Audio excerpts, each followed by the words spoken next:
सद्गुण का धन बड़ा निराला, बाँटो बढ़ता जाए, इसे कोई न लूट सके, जो कभी न घुटने पाए।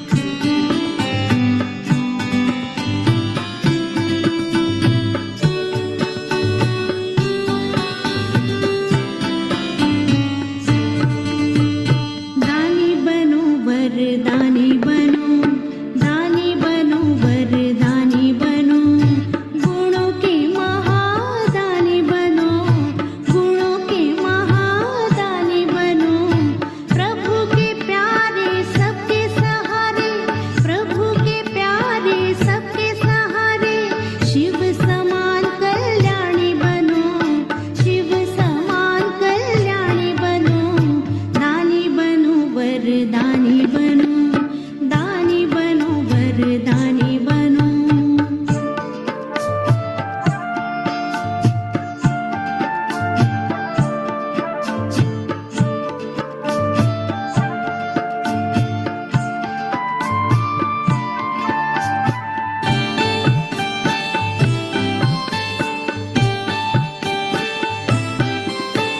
मन से शक्ति दान करो, वाणी से ज्ञान प्रदान करो, मन से शक्ति दान करो, वाणी से ज्ञान प्रदान करो, कर्मों से गुणगान करो, कर्मों से गुणगान करो, दिव्य गुणों की खान भरो, देता है वो देवता है, देता है वो देवता है, दाता की ये निशानी सुनो, दाता की ये निशानी सुनो, दानी बनो वरदानी बनो, दानी बनो वरदानी बनो।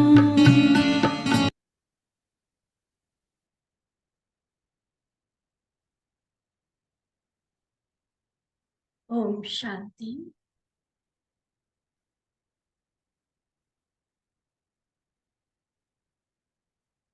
शिव बाबा जो सर्व गुणों के सागर, सर्वशक्तिमान परमपिता परमात्मा है, जिसे सारा संसार दाता विधाता कहकर याद करता है। जब भी भक्तों पर कोई आपदा आती है, किसी भी तरह का संकट व समस्या आती है, जब उनको लगता है कि अब परिस्थिति हमारे कंट्रोल के बाहर है, हम निर्बल हैं, हम बेबस हैं, ऐसे में उन सबकी नजर सिर्फ एक शिव बाबा की तरफ, अपने इष्ट, अपने आराध्य की तरफ जाती है। चाहे वो किसी भी धर्म की आत्मा हो, वो भगवान से ही कृपा, आशीर्वाद, रहम व मर्सी मांगती है। तो ऐसे दयालु, कृपालु, डायरेक्ट शिव बाबा की संतान, जो दया के सागर है, जो स्वयं दाता है, उसके बच्चे होने के नाते अब हम सबका भी फर्ज ये बनता है कि हम भी आत्माओं को देने वाले दाता विधाता बने, बाबा के समान दयालु कृपालु बने। बाबा ने आज के हमारे स्वमान को बहुत स्पष्ट रीति से हमें रियलाइज करवाया है, उस स्वमान की सीट पर हमें स्थित कराया है। बाबा के समान उस सीट पर बैठकर जब हम देखते हैं तो सचमुच हर आत्मा के प्रति इतना रहम जागता है कि बस जाए और उनका उद्धार करे, किसी भी तरीके से, कैसे भी करके उन आत्माओं को फिर से बाबा के समीप ले आए। जिन अधिकारों से, जिस सुख शांति से वो वंचित है, उन्हें फिर से वो अधिकार दिलाए, प्रभु प्यार का अनुभव कराए। और इसी रहम की भावना के साथ जब हम सभी सेवा करते हैं तो वह सेवाएं अवश्य सफल हो जाती हैं। तो बाबा की आज की मुरली बड़े ध्यान से अपने आप को उसी स्वमान में स्थित करा के हम सुनेंगे। यह महावाक्य बाबा के है 22 अक्टूबर 1981 के। मुरली का सार है, सदा दाता के बच्चे दाता बनो। सदा दाता के बच्चे दाता बनो।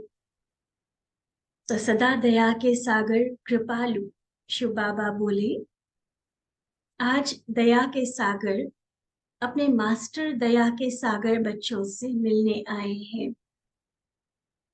भक्त लोग बाप दादा को और आप सर्वश्रेष्ठ आत्माओं को दयालु कृपालु इसी नाम से याद करते हैं। बाप दादा से व आप सर्वश्रेष्ठ आत्माओं से सर्वधर्म की आत्माएं एक मुख्य चीज जरूर चाहते हैं। वैसे भले विभिन्न मनोकामनाएं होती हैं, मन्नतें होती है, लेकिन एक कॉमन बात जो हर आत्मा चाहती है, ज्ञान और योग की बातें हर धर्म में अलग अलग होगी, जिसको कहा जाता है मान्यताएं। हर धर्म का बिलीफ सिस्टम, हर धर्म की आस्था मान्यताएं वो भले ही अलग अलग हो सकती है, लेकिन एक बात सब धर्मों में एक ही है। और वो कौन सी? सर्व आत्माएं दया व कृपा, जिसको वो अपनी भाषा में ब्लेसिंग कहते हैं, सब चाहते हैं। आप सभी आत्माओं से अब लास्ट जन्म में भी आपके भक्त यही चाहते हैं कि जरा सी कृपा दृष्टि कर लो, जरा हमारे ऊपर भी दया कर लो। सब धर्मों का मूल निशानी दया मानते हैं। अगर कोई भी धार्मिक आत्मा अगर दयालु नहीं, दया दृष्टि वाला नहीं, तो उसको धार्मिक नहीं मानेंगे। देखो, एक बहुत मतलब ग्रांटेड वाली एक क्या कहे कि ग्रांटेड वो एक इच्छा होती है या एक फीलिंग होती है कि कोई धार्मिक है माना उसमें दया होगी। धार्मिक व्यक्ति किसी को दुख नहीं देगा, धार्मिक व्यक्ति किसी को नुकसान नहीं पहुंचाएगा, कभी हिंसा या जो निर्जीव जो निर्बल जानवर आदि है उनकी हत्या नहीं करेगा। उसमें दया की भावना को ग्रांटेड माना जाता है। एक्सपेक्ट किया जाता है कि धार्मिक है माना दयालु होगा ही। और मान लो ऐसा कोई व्यक्ति जो धार्मिक तो खुद को कहलाता है, लेकिन प्रैक्टिकली उसके अंदर दया नहीं दिखती है,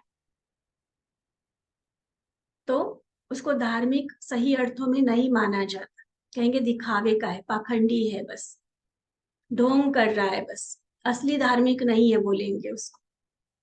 तो इसका अर्थ बाबा क्या समझा रहे हैं कि धर्म के मूल में दया समाई हुई है। धर्म और दया ये हम कह सकते हैं कि एक दूसरे के पूरक है। इसलिए धर्म अर्थात दया। तो आज बाप दादा दयालु और कृपालु कहाँ तक बने हैं, वह बच्चों को देख रहे हैं कि मेरे बच्चे सिर्फ धार्मिक नहीं लेकिन सद्धर्म की स्थापना के जो निमित्त है, डायरेक्ट दयालु कृपालु परमात्मा की संतान खुद को कहलाते हैं। तो हमारे अंदर वो दया का, क्षमा का, कृपा करने का संस्कार कितना भरा है, आज बाबा ये चेक कर रहे थे।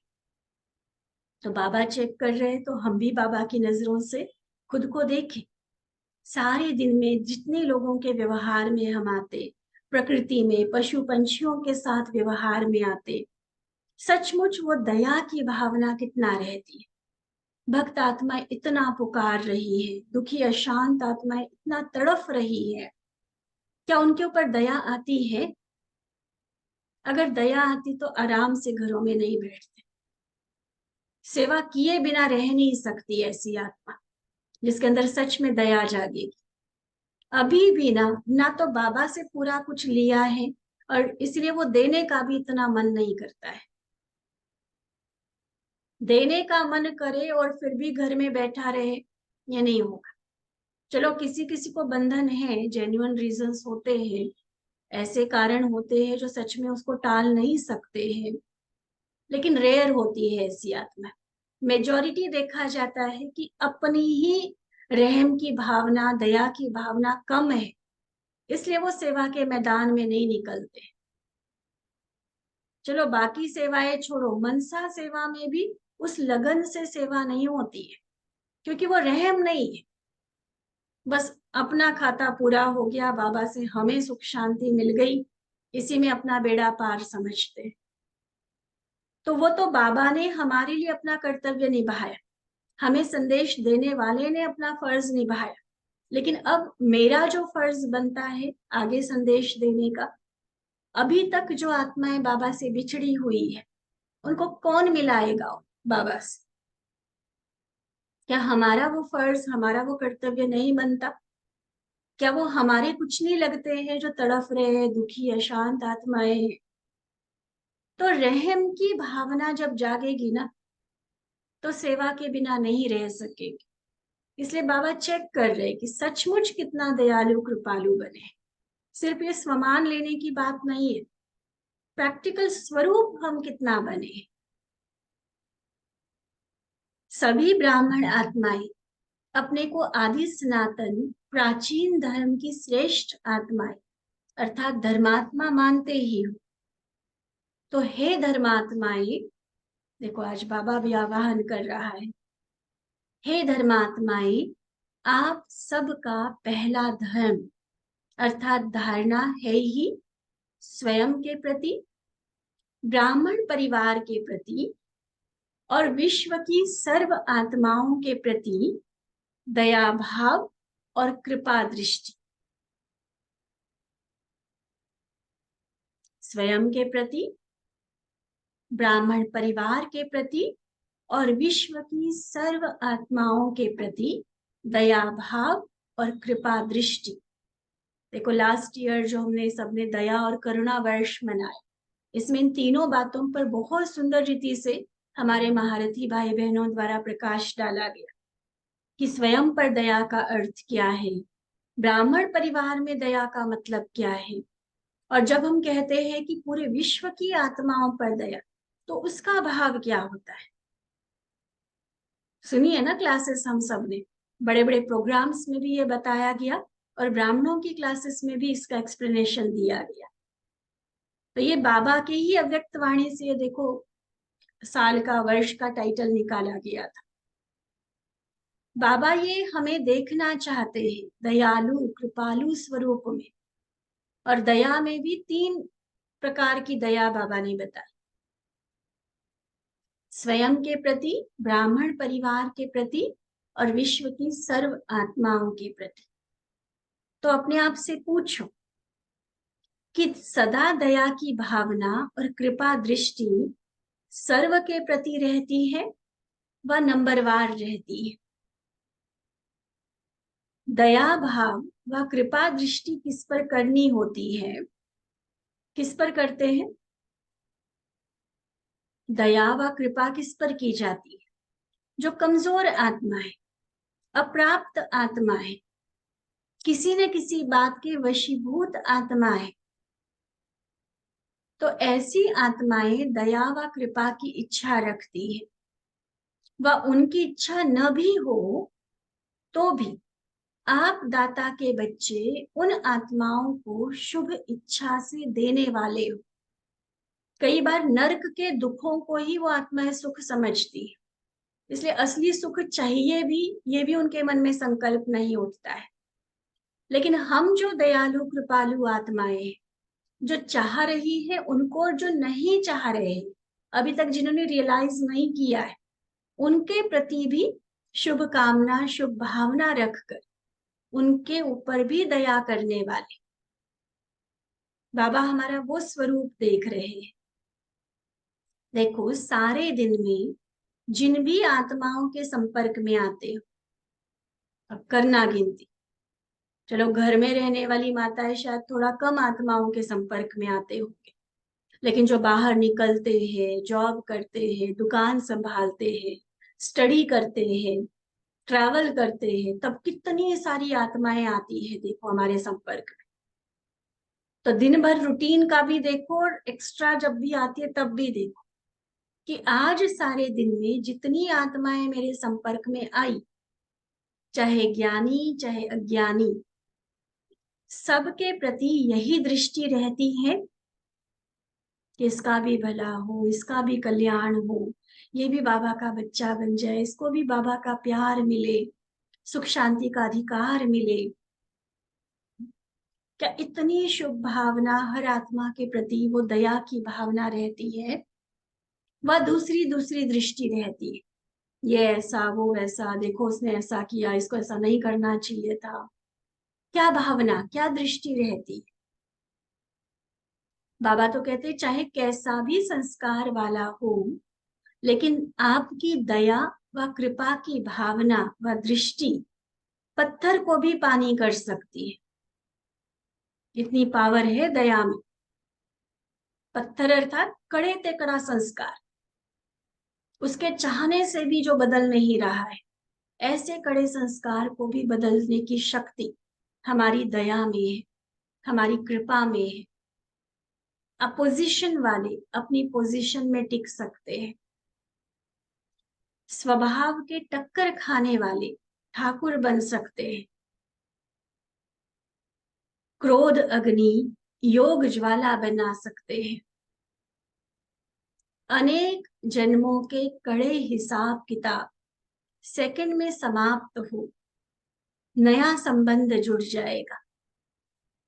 चाहे कोई कितना भी विरोधी है, वह इस विधि से गले मिलने वाले हो जाएंगे। गाली देना बंद करके गले मिलने वाले हो जाएंगे। लेकिन इन सब का आधार है दया भाव। कितने सारे फायदे गिनाए बाबा ने, रिपीट करें एक बार। चाहे कोई कैसे भी संस्कार वाला हो, दया दृष्टि पत्थर को भी पानी कर देगी, अपोजिशन वाले को पोजीशन में टिकाएगी, स्वभाव के टक्कर खाने वाले ठाकुर बन जाएंगे। ठाकुर कहा जाता है देवताओं, जैसे यहाँ लड्डू गोपाल बोलते हैं ना। क्रोध अग्नि को बदलकर योग ज्वाला बना देंगे। अनेक जन्मों के कड़े हिसाब किताब सेकंड में भस्म कर समाप्त कर नया संबंध जोड़ देगी। इसी दया भावना के आधार पर कोई कितना भी विरोधी हो, वो भी गले लगने वाले, गले मिलने वाले बन जाएंगे। तो सबका आधार दया भाव। दया भाव की आवश्यकता ऐसी परिस्थिति और ऐसे समय में है। समय पर नहीं किया तो क्या मास्टर दया के सागर कहलाएंगे?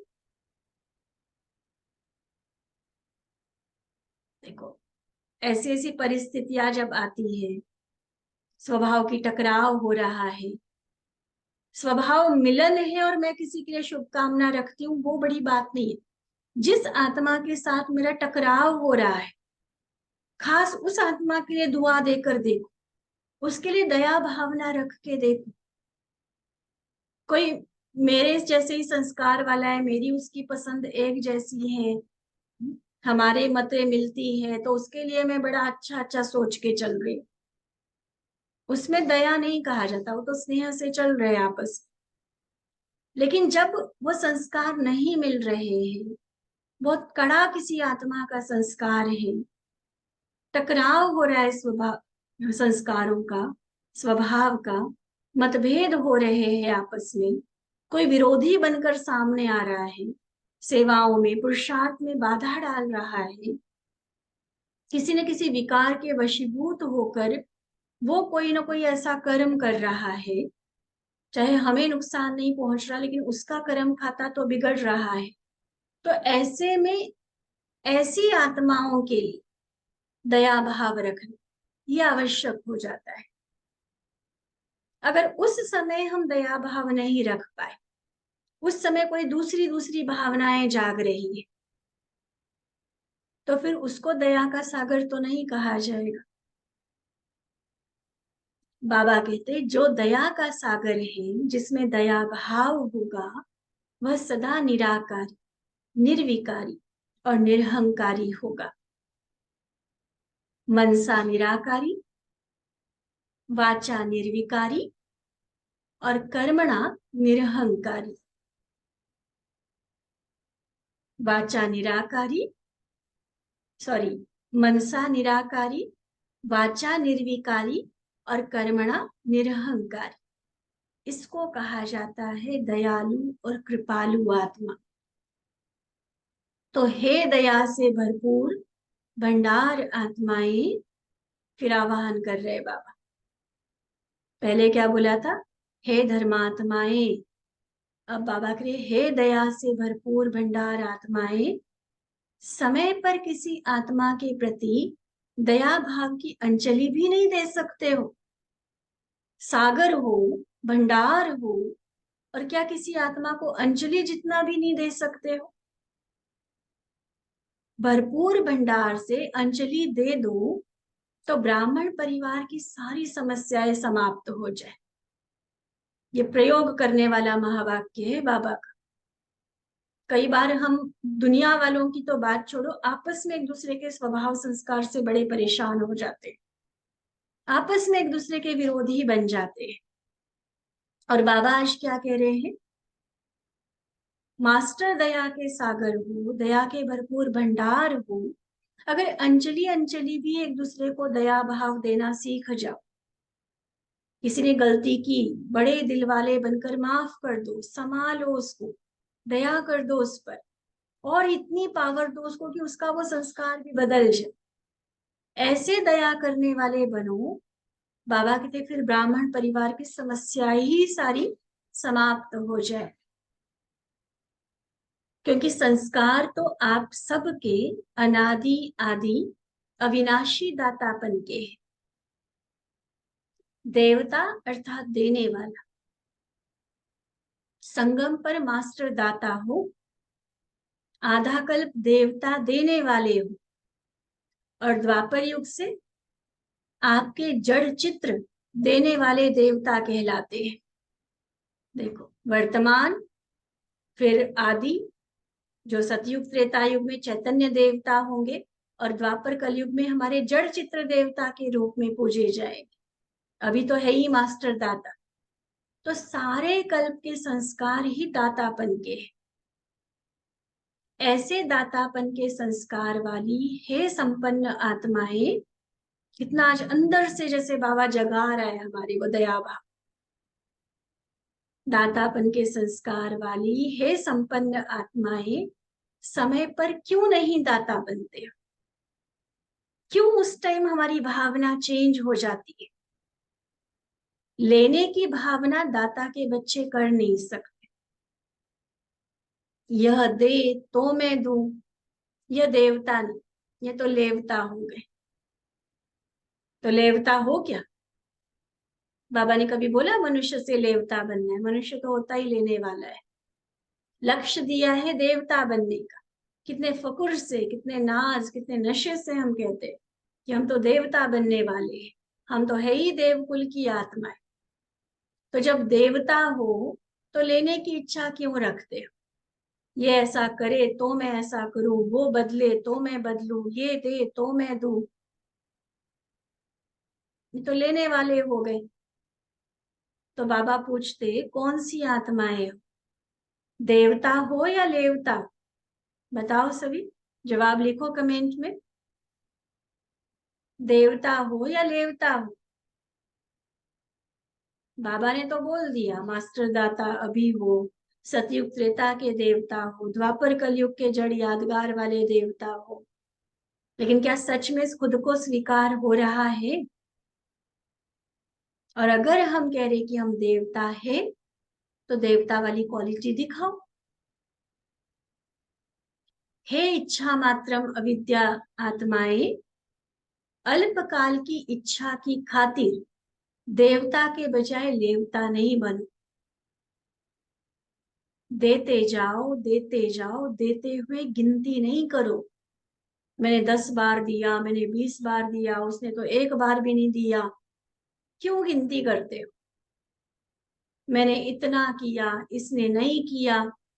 ये गिनती करना दातापन के संस्कार नहीं है। बाबा ने एक मुरली में बड़ी सुंदर देवता और क्षत्रिय की परिभाषा बताई थी, पूरे कल्प की, ये देने और लेने के हिसाब से। शायद हमने एक बार डिस्कस की है इन मुरलियों के दौरान। देवता, जो सतयुगी देवता जिसको हम कहते हैं, दिया और भूल गया, गिनती करने की तो बात ही नहीं। क्षत्रिय होंगे, वो देकर याद रखेंगे कि मैंने इसको दिया है। वैश्य जो है वो देंगे तो लेंगे भी, पूरा व्यापारी वाली बात होगी। अगर दिया है तो लेने का भी हिसाब बराबर का रखेंगे। और जो शूद्र है वो सिर्फ लेने वाले होंगे, देने के नाम पर कंजूस एकदम, देने में दिल घटेगा उनका, लेने के लिए हमेशा तैयार। तो देखो बाबा ने मुझे कौन सा लक्ष्य दिया है, हम अपने आप को किस स्वरूप में देखते हैं, देखना चाहते नहीं, देखते हैं कौन से स्वरूप में। देवता देखते हैं ना, तो देवता माना गिनती भी नहीं करना, नहीं तो फिर वो क्षत्रिय में आ गए। मैंने इतना किया, इतना सहन किया, इसके लिए इतना पालना की, इसको इतना पढ़ाया लिखाया, इसके ऊपर इतनी मेहनत की, अब इसने मेरे लिए क्या किया, किस लिए गिनती कर रहे हो। बाबा कहते हैं यह गिनती करना दातापन के संस्कार ही नहीं है। फ्राक दिल बाप के बच्चे यह बातें गिनती नहीं करते। भंडारे भरपूर है, कोई कमी है क्या जो गिनती करो। तो भरपूर भंडारे होते हुए गिनती क्यों करते हो। सतयुग में भी कोई हिसाब किताब गिनती नहीं रखते। रॉयल फैमिली, राज्यवंशी, मास्टर दाता होते हैं। ये तो हमने देखा है ना, राजाओं का सोने का थाल मोहरों का, अशर्फियों का भरा हुआ है, किसी पर खुश हो गए, ऐसे मुट्ठी उठाई और दे दी।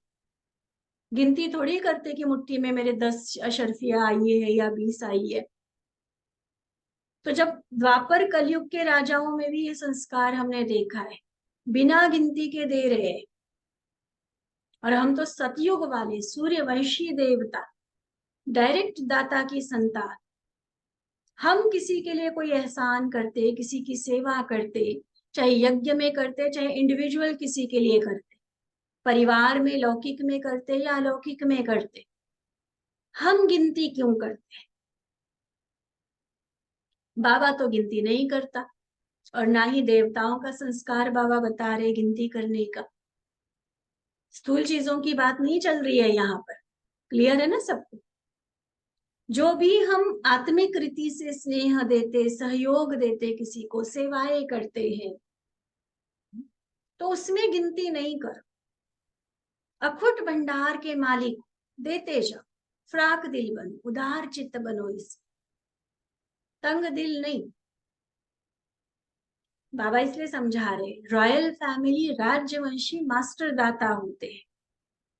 वहां ये सौदेबाजी नहीं होती है कि इतना किया, इतना दिया, नहीं, जो जितना ले उतना भरपूर बन जाए। तो राज्यवंश अर्थात दाता का घर, तो यह संस्कार अभी यहां भरने के हैं। कहाँ भरेंगे, क्या सतयुग में। सतयुग में तो भरे हुए संस्कारों के अनुसार जन्म और पद मिलेगा, भरने तो अभी है ना संस्कार। बाबा कहते अभी से ही भरने हैं ना। कई तो यहाँ भी, यहाँ बाबा से भी सौदेबाजी करते हैं। बाबा ने हमको पूछा नहीं, बाबा ने हमसे किया नहीं, और आपस में तो सौदेबाजी और बहुत करते हैं। देने लेने का हिसाब रखेंगे सारा। चलो स्थूल चीजों का व्यवहार के हिसाब से एक अलग बात होती है, यहाँ स्थूल चीजों की बात नहीं कर रहे बाबा। स्थूल चीजों का तो सिस्टम बनाने के हिसाब से, सबको एक जैसा मिले उसके हिसाब से, क्योंकि उसमें तो लिमिट होती है ना, उसके लिए हिसाब रखना, उसके लिए गिनती करना एक बात है। जैसे यहाँ मान लो कोई टोली बनी, सबको जी 4-4 पीस आने हैं, गिनती के डाल दिए।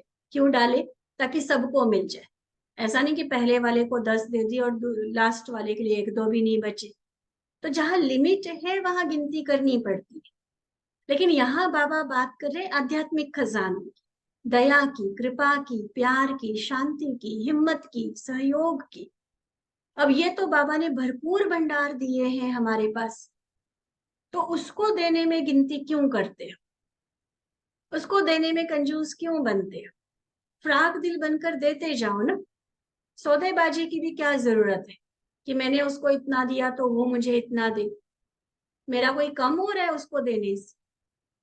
अगर मैंने किसी को प्यार दिया, सहयोग दिया, हिम्मत के बोल बोलकर उसकी निराशा को खत्म किया, उसको आगे बढ़ाया, उन्नति की कुछ बातें सिखाई, तो मेरा कुछ घटा थोड़ी ही है।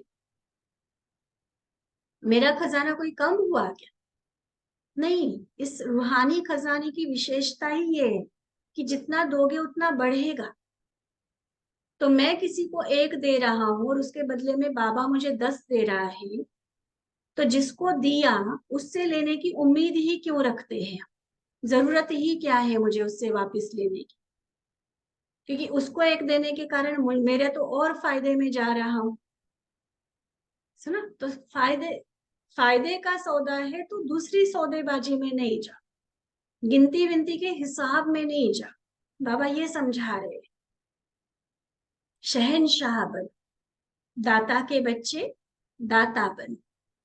इसने किया तब मैंने यह किया, इसने 2 कहा तब मैंने 4 कहा, इसने 2 बारी किया मैंने तो 1 बारी किया। ये हिसाब किताब दाता के बच्चे नहीं कर सकते। कितनी दिल की जिगरी भावना से बाबा समझा रहा है। देखो बच्चे हो कौन, किस स्टेज पर, किस सीट पर बाबा ने हमें रखा है, और फिर करते क्या? शूद्रों वाले का या फिर द्वापर के वैश्य वाले का, व्यापारियों वाले काम क्यों करते हो? बाबा तो राजा बनाना चाहता है। अब तो कोई दे या नहीं दे, आप देते जाओ। इसको कहा जाता है दया भाव व कृपा दृष्टि। किसी किसी लेने की उम्मीद नहीं रखो। जहां हमने लेने की उम्मीद रखी ना, वहां आप डिस्टर्ब होंगे ही होंगे। लिख लो चाहे, गारंटी। क्योंकि कोई भी आत्मा हमारी आशाओं को, हमारी एक्सपेक्टेशंस को 100% पूरा नहीं कर सकता। चाहे कोई वो कितना भी बड़ा महारथी हो, यज्ञ का कितना पुराना हो, परिवार में कितना ही हमारा अति प्रिय से भी प्रिय हो, चाहे हमें लगता है कि ये मेरी आज्ञा के बाहर नहीं है बिल्कुल भी, खून पसीने से पाला है इसको, ये मेरी बात तो जरूर मानेगा। कब वो अपनी मजबूरी के कारण या अन्य किसी कारण से हमारी एक्सपेक्टेशंस पे पूरा नहीं उतरे और यहाँ हम हो गए डिस्टर्ब। तो अपनी स्थिति को संभालने के लिए भी सबसे बेस्ट है, संबंधों को अगर मधुर रखना है, उससे भी पहले स्थिति को अगर पावरफुल रखना है, तो देने वाले बन, लेने वाली कामना रखो ही नहीं। वैसे भी आज तो बाबा बहुत ऊंचे स्वमान, कितनी बार बाबा ने हे करके आवाहन किया हमारा, हे धर्मात्माएं, हे इच्छा मात्रम अविद्या बनने वाली आत्माएं, हे देवकुल की आत्माएं। कैसे बाबा आज आवाहन कर रहा है हमारा। जैसे वो मूर्ति की स्थापना करते तो उसके अंदर प्राण प्रतिष्ठा जो की जाती है, वो वाला आवाहन आज लग रहा है बाबा का। महसूस हो रहा है कि अंदर से जगा रहा है बाबा हमारे कि बच्चे हो कौन, तो उस हिसाब से निशानी क्या दिखनी चाहिए, लक्षण क्या दिखाई देने चाहिए। ठीक है, मंजूर है जो बाबा कह रहे हैं? तो हे दयालु कृपालु आत्माएं, अब देने वाले बनो। समझा? बाप दादा के पास सब बच्चों के खाते हैं। सारे दिन में कौन कितना समय दयालु व कृपालु बनते हैं और कितना समय देने की भावना के बजाय लेने की भावना रखते हैं, ये सारे दिन की लीला बाप दादा भी देखते हैं। जैसे आप लोगों ने ये जो वीडियो सेट लगाया है ना, तो देखते भी हो, सुनते भी हो। तो बाप दादा के पास भी हर एक के लिए टीवी सेट है। जब चाहे जिसका रिकॉर्ड निकाल कर देखना चाहे, बाबा लाइव देख सकते हैं। जब चाहे तब स्विच ऑन करे, छिपा नहीं है कुछ बाबा से। ये है सेवा के साधन जो साइंस ने निकाले, टीवी, रेडियो, टेप रिकॉर्डर, आजकल कंप्यूटर्स, नेट, ये सारे सेवा के साधन है।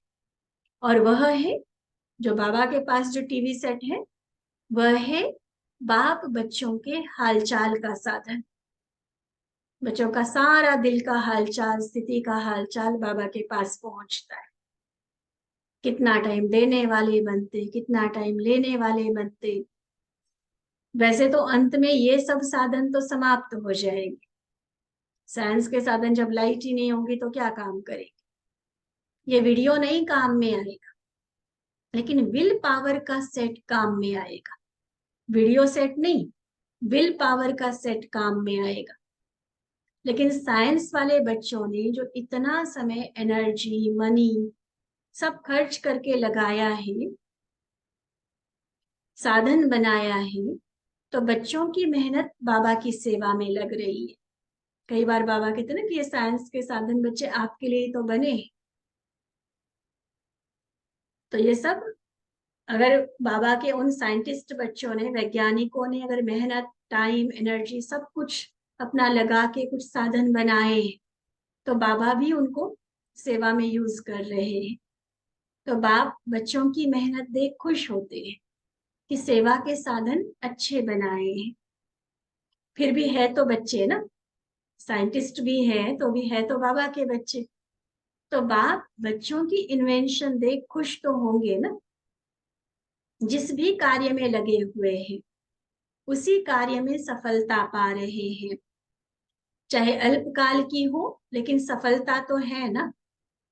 इसलिए बाप दादा वीडियो सेट को नहीं देखते, लेकिन उन बच्चों को देखते हैं।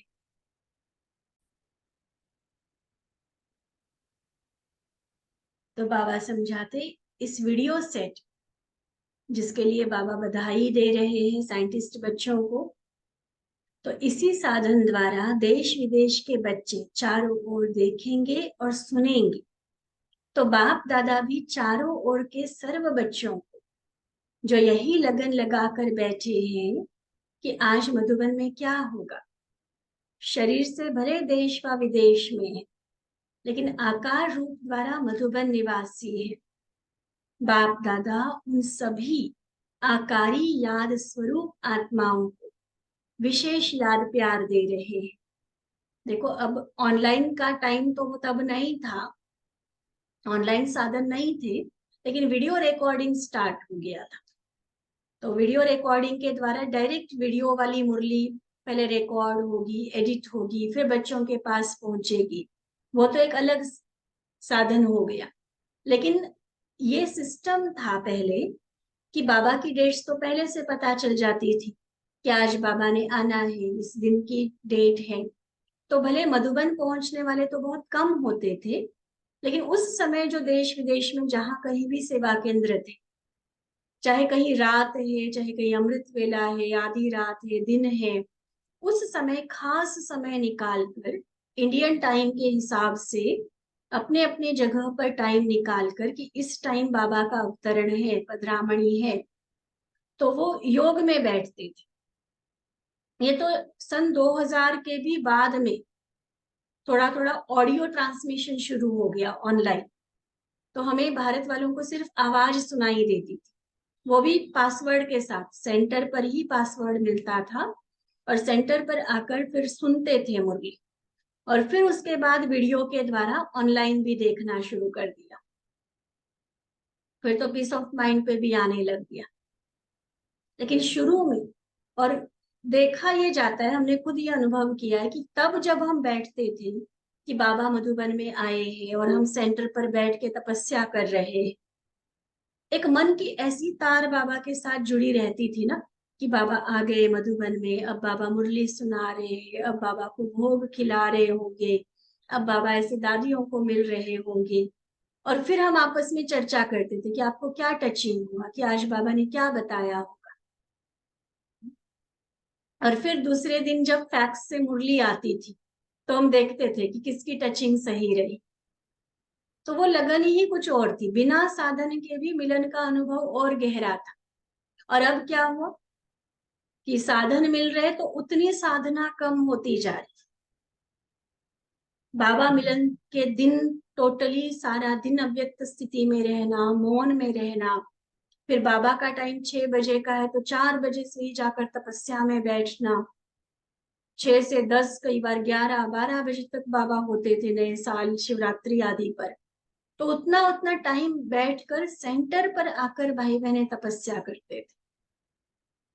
अब ऑनलाइन साधन है, भले हमें लगता है कि इजी साधन हो गए, लेकिन सच में हम खुद देख सकते हैं कि कितनी एकाग्रता से हम बाबा से मिलन मनाते हैं, सचमुच वरदानों को रिसीव कितना करते हैं।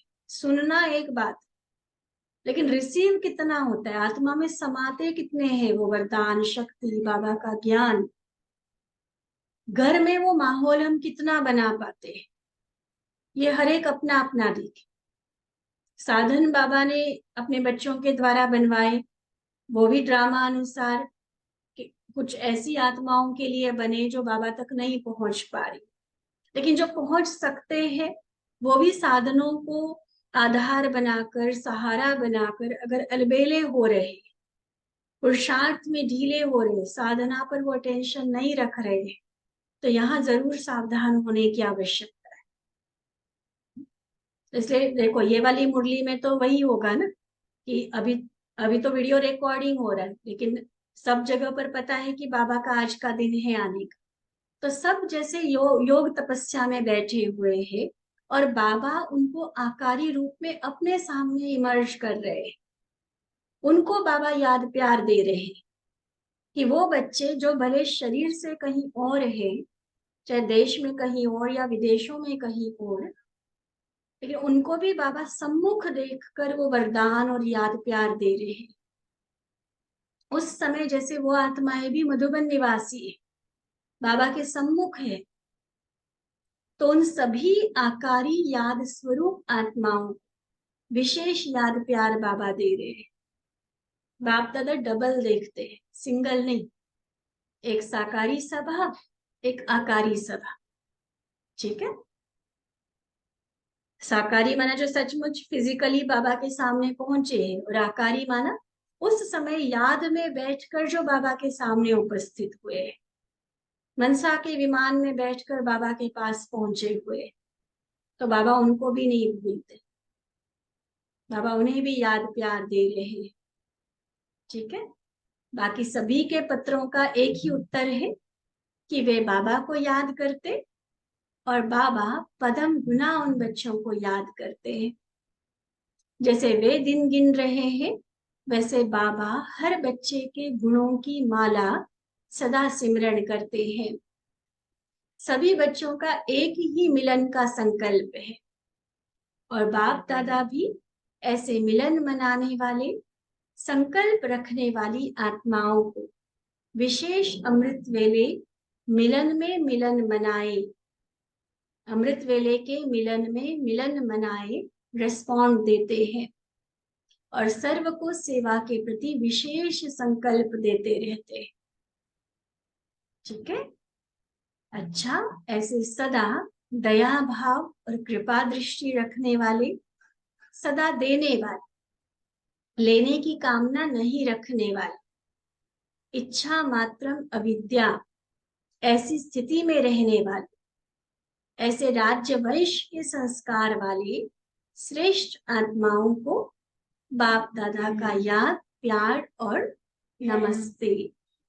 हम रूहानी बच्चों की रूहानी बाप दादा को दिल व जान, सिक व प्रेम से नमस्ते नमस्ते नमस्ते जी। अच्छा, ओम शांति।